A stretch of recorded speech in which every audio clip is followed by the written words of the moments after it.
This is what someone wrote on a video recently. I still can't get over the food rules. I don't have a lot, but they're clear. Like my mind can't comprehend how to forget them and a feeling of fear to lose them. Let's talk about food rules and life after food rules, why it feels scary to let go of them, why you might have them in the first place, and what the alternative way of being is with food if you don't have food rules. First, let's make sure we're on the same page about what we mean when we say food rules. When I'm saying food rules, what I mean is sense of shoulds, shouldn'ts, a strong notion that there's a right amount to eat or there are right foods to eat and wrong foods to eat or a wrong amount to eat. It's right, wrong, good, bad, should, shouldn't. If you got guilt surrounding eating, that's a pretty big teller. And if your emotional state is tied to the way that you eat, I've been eating well for a while and I feel really good about myself and I feel in control and I feel peaceful and I feel secure, or I've now eaten in a particular way and I feel guilty, ashamed, disappointed, frustrated, scared. So this video is for you if you recognize this is you. You have food rules and you want to understand more about why you have them and why it feels impossible to let them go and why you have fear surrounding letting them go. And ultimately, if you don't want to live with these rules anymore, how can you move past them? And what's this alternative? So let's start with, why do you have food rules? Well, most likely because you're attached strongly to a certain outcome, like a certain health status, or more commonly, a certain body. Whenever we have a specific measurable result that we're aiming for in life, it makes good sense to understand how we're going to get to that particular result, make a plan, and it becomes very black or white, right? This choice or this action is going to support my goal, going to take me closer, or it's going to take me further away. This choice is a right choice, this choice is a wrong choice. An analogy that a client came up with recently that might help explain this even better is he was saying, if I was an engineer and I was going to build a bridge, best hope that I've got a plan for that, a very strategic plan, very specific, very detailed, very step by step, right? There'd be a method there for me to follow along and checks and balances to put in place. If there's a specific result that is needed, a safe bridge, then absolutely it makes total logical sense to have that kind of plan and methodology and to follow it closely. And he was saying, and this attitude and this mentality has served me very well in life. I've built businesses, I've achieved a lot. And so it made sense to me why I would apply this same framework and this same approach onto my way of eating, a very rule-based, analytical, scientific approach. And that would be fine, he was saying, except I struggle with food. I don't want to have the rules. I don't want to have the analysis. I don't want to be on some variation of a diet. I want a healthy relationship with food, one of peace and freedom and intuition. And as he describes it, eating beautifully. And a healthy relationship with food isn't built on that approach or rules. It's more of a creative skill or a creative art, like painting or playing tennis or playing an instrument or writing a novel. So why is it so hard to let the food rules go? Well, one, for years now, your emotions have been tied to whether you've followed your food rules or not. So when that moment comes, you've had a plate full of food, but you're not satiated yet, you're still a bit hungry. You're like, it would be in line with a healthy relationship with food to honor my appetite here. But I'm having this emotional reaction of that would be a really bad idea. That's a terrifying idea. Don't do that. And you get caught in that conflict because even though your logical mind is saying it's okay to honor your appetite cues, that's in line with what we're trying to do here. Your emotions are telling you that it's wrong. And that could be because of years of conditioning when you felt good, when you followed your rules, and bad when you didn't. The second reason why letting go of food rules can feel so difficult is because maybe you don't know how to make decisions without them. That would make perfect sense. If you have spent years painting by numbers, following in between the lines and creating these lovely masterpieces, but underneath it, you've been painting by numbers.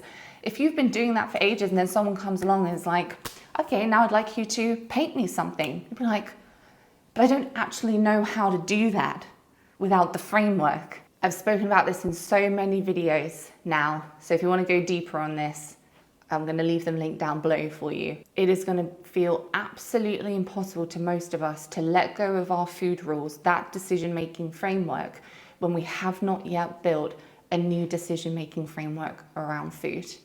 The only way to be able to paint freely is to learn how to do that.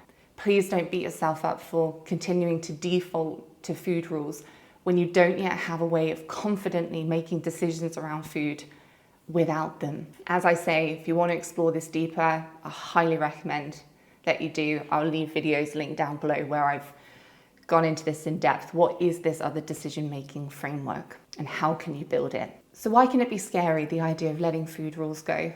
Well, for the very reason that they're there in the first place. One, you don't trust yourself around food and you have good reasons to feel that way, right? From your experience, if you don't keep yourself in check or keep an eye on yourself, you're completely out of control with food.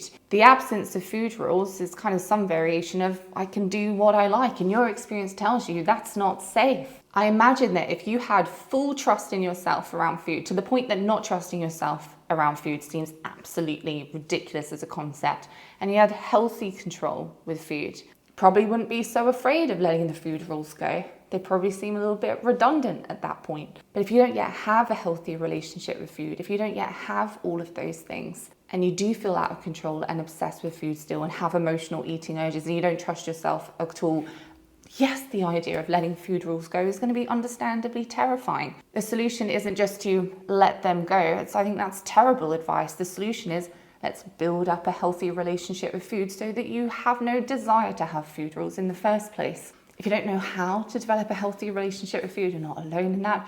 I've got lots of videos on this channel that can support you in that journey. And I also have space open every single week for discovery calls if you want to talk to me personally about it. Okay, this is a topic that I know inside out, back to front, left to right. That resource is there. Use it if you want it. I absolutely love hosting them. Why else might you fear letting go of food rules? Well, again, because of one of the main reasons I imagine that they're there in the first place, because of an attachment to a certain body or an attachment to weight loss or a fear of weight gain. And if you have cared about that deeply, if your self-worth is attached to it, your ability to have fun, your confidence, your ability to feel lovable or good enough, the idea of letting go of that result and therefore letting go of food rules is going to feel absolutely terrifying. Letting go of food rules means changing the goal that you have for yourself. But it is not as terrifying as it seems on the tin, right?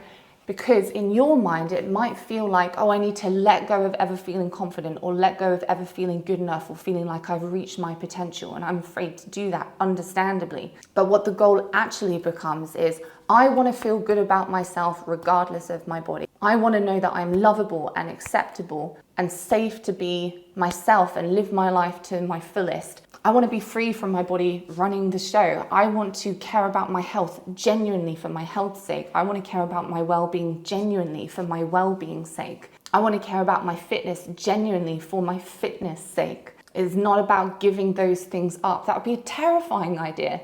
It's about stopping making them conditional on achieving a certain result so you can have them now. If you choose it to be your goal, it's a very, very personal choice, of course. So to summarize, the answer to the question of how can you let go of food rules and feel confident doing so and feel totally safe doing so? Well, 3 key places to start with that is 1, learning how to develop a healthy relationship with food where you trust yourself fully and have healthy control so that you have no need for the food rules. 2, developing a different decision-making framework around food that's not dependent on rules so that you have a way of making decisions around food.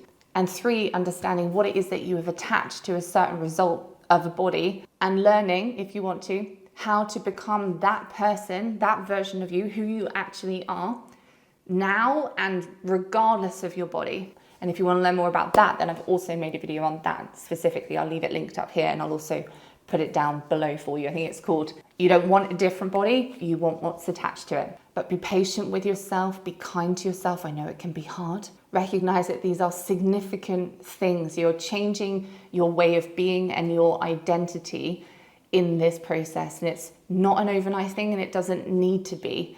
It is a journey that I have never seen anyone regret. It is absolutely worth it 1,000 times over, but it is a journey. And that journey requires some patience and self-compassion. And again, if you don't want to do that journey alone, if you need help or support or guidance or structure, then I'm here.